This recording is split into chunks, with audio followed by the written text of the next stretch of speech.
नमस्कार दोस्तों, मैं अंकुर उपाध्याय स्वागत करता हूं आप सभी का एक बार फिर से अपनी नई वीडियो में।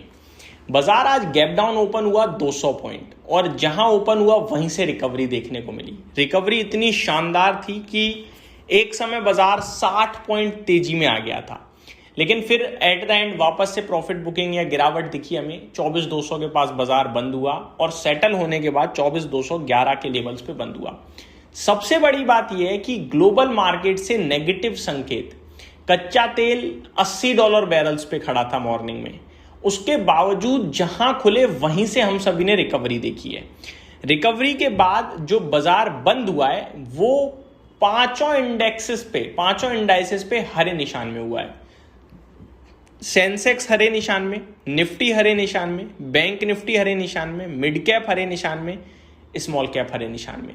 नो डाउट कोई खास तेजी नहीं दिखी है, लेकिन हरे निशान में बंद हुआ। स्ट्रेंथ, ताकत। अगर मैं आप सभी के साथ मार्केट ब्रेथ शेयर करूं तो 1516 शेयर्स पॉजिटिव बंद हुए हैं, 1416 नेगेटिव एनएससी पे। कल कोई सोच भी नहीं सकता था कि गैप डाउन होने के बाद रिकवरी इतनी शार्प आएगी। गैप डाउन होगा ये उम्मीदें सबको लग गई थी, क्योंकि ईरान ने क्लियर कट बोला कि स्ट्रेट ऑफ हॉर्मुज उन्होंने बंद किया है अगले अपडेट तक, और एक दूसरे के ऊपर लगातार वॉर अटैक तो कर ही रहे हैं ये लोग, यूएस और ईरान। चीजें नेगेटिव ही थी। मॉर्निंग में जब कच्चा तेल देखा हम सभी ने तो $80 बैरल खड़ा था, वहां से भी नेगेटिव साइन। और एशियन मार्केट्स की तरफ अगर हम नजर डालें तो वहां से भी नेगेटिव थे, चाहे जापान हो, कोरिया हो, भयंकर गिरावट थी।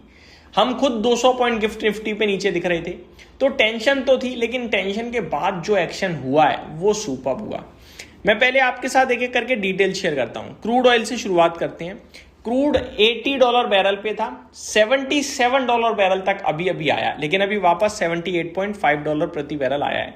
देखो, कच्चे तेल से हमें एक चीज समझनी है कि टेंशन गर्म है, ये ऊपर नीचे कर रहा है, लेकिन माहौल सिर्फ ऐसा है जहां पे कच्चे तेल को ऊपर जाना चाहिए। नीचे ये क्यों आ रहा है नहीं समझ में आ रहा, क्योंकि ना हमारे पास कोई अच्छी अपडेट आ रही है, ना कोई अच्छी न्यूज है, केवल और केवल खराब न्यूज ही है।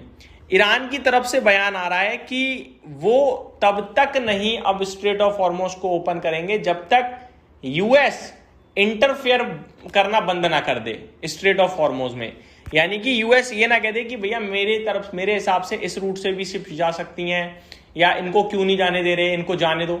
सब कुछ डिसाइड ईरान करेगा। यहां से जाना है, कैब कब जाना है, कैसे जाना है, फीस लगेगी नहीं लगेगी, सब कुछ ईरान। और अगर इंटरफेरेंस करेगा यूएस तो वो अब बंद रखेंगे।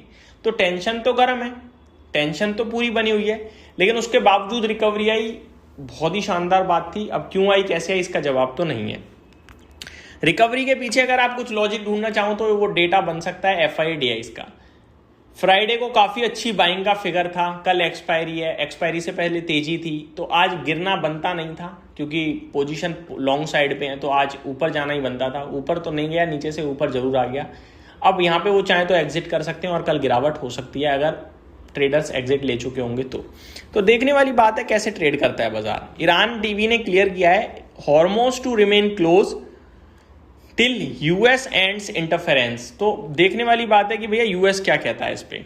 आज का स्टार परफॉर्मर था आईटी क्षेत्र 3.5% ऊपर बंद हुआ है 29,016 पे। हालांकि आज 29,272 का इंडेक्स में हाई लगा है। स्टॉक स्पेसिफिक बात करूं तो HCL टेक जिसके नंबर्स आने हैं वो 5% ऊपर बंद हुआ।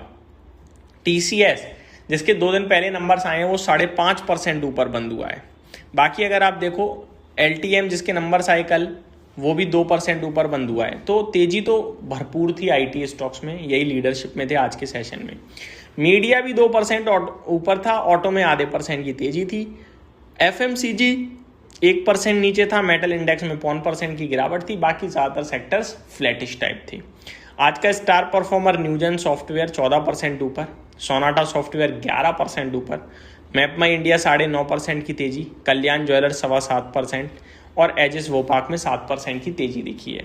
टॉप लूजर्स में JNK बैंक था 5.25% नीचे, सीमेंस एनर्जी 3.5%, अलाइड ब्लेंडर्स में 3.5% की गिरावट और एथर एनर्जीज भी 3.25% नीचे दिखा आज के सेशन में। कल्याण ज्वेलर्स में आज भी सबसे ज्यादा टर्नओवर हुआ है 7,892 करोड़ का।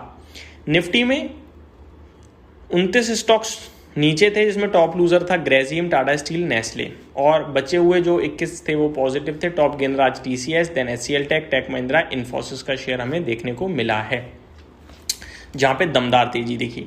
रिजल्ट्स की बात करूं तो एचसीएल टेक के नंबर्स आने हैं, आईसीआईसीआई एएमसी के आ चुके हैं, नूवो को विस्तास के आने हैं, बजाज कंज्यूमर के आ चुके हैं, खेतान केमिकल के आ चुके हैं, प्लास्टिक ब्लेंड्स के आने हैं। तो ये कुछ स्टॉक्स हैं जिन्हें हमें क्लोजली वॉच करना है। आज के सेशन में रुपए की बात करें तो कमजोर दिखाए 30 पैसे समथिंग, 95 रुपये 80 पैसे के करीब रुपया पहुंच गया। कच्चा तेल आपका मैंने बताया थोड़ा सा ऊपर ही है, 3.5% समथिंग नेगेटिव है। और अगर बात करूं अमेरिका के बाजार की तो डाउ फ्यूचर्स 60 पॉइंट नीचे हैं, ज़्यादा खास नीचे नहीं है बट नीचे हैं। नेस्डेक फ्यूचर्स में 1% की गिरावट है, S&P 500 1/3% नीचे। तो ये ग्लोबल मार्केट का इस समय का हाल। इंडिया का CPI इन्फ्लेशन डेटा आ गया है जो कि थोड़ा सा चिंताजनक है। इन्फ्लेशन जून मंथ में 4.38% पे आया है, जिसमें लास्ट मंथ अगर आप देखें यानी मई मंथ की बात करूं मैं अगर आप सभी के साथ, तो वो 3.93% था। अनुमान बाजार का 4.3% था, यानी अनुमान से भी महंगाई थोड़ी ज़्यादा आई है, तो ये अच्छे साइन नहीं है। ये मेरी तरफ से अपडेट थी, उम्मीद करता हूँ डिटेल्स पसंद आई होंगी। Thank you so much for watching this video, have a great day guys.